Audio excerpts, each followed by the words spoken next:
Bonjour, donc voici ma petite animation. Elle est relativement simple parce que finalement ça va servir surtout de fond d'écran pour les vidéos de nos interviews. Donc maintenant il nous reste à voir comment ça se présente sous Blender. Allez, let's go. Donc voilà, ça se présente de cette manière-là.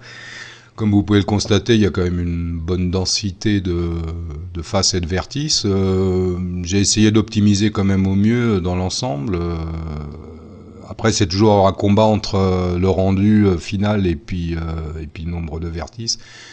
Comme vous pouvez le constater, vu le nombre d'éléments, c'est utile en fait de non seulement de nommer les éléments, mais de les classifier le mieux possible, parce que si vous devez retravailler dessus, c'est plus facile pour les retrouver évidemment.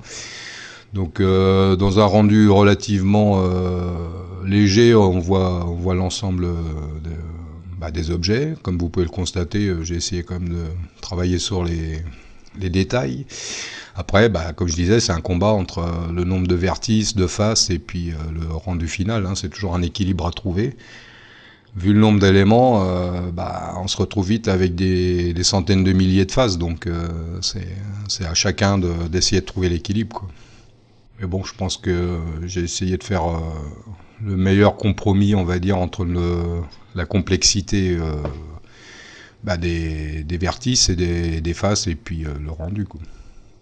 Il y a quand même un paquet d'éléments, hein. Donc faut pas rêver à ce genre de scène-là. Vu la densité, vous vous retrouvez avec plus d'une centaine d'heures à modéliser chaque élément. Et puis après, il y a plein d'essais à faire, des rendus pour voir comment ça donne. Donc on perd vite pas mal de temps, quoi. Surtout avec Blender, il y a quand même des choses qui vous facilitent pas toujours la vie, quoi. En plus, faut pas perdre de vue que il y a le temps de rendu, hein. Là, en 1080p, on est quand même à plus de 7 minutes en moyenne par frame. Donc quand vous devez vérifier un seul élément, vous perdez vite du temps, quoi.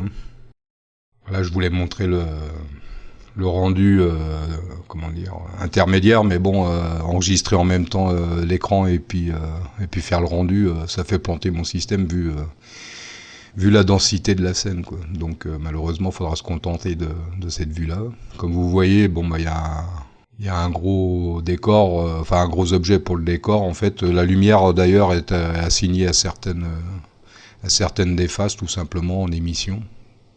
Ça facilite le boulot. Après, je suis conscient que l'éclairage n'est pas forcément... je suis pas un spécialiste de l'éclairage dans Blender. Donc là, vous voyez la version 4K, on va dire. J'espère sortir cette animation en 4K, mais bon, à une raison d'une demi-heure par frame, et puis il faut au minimum 270 frames.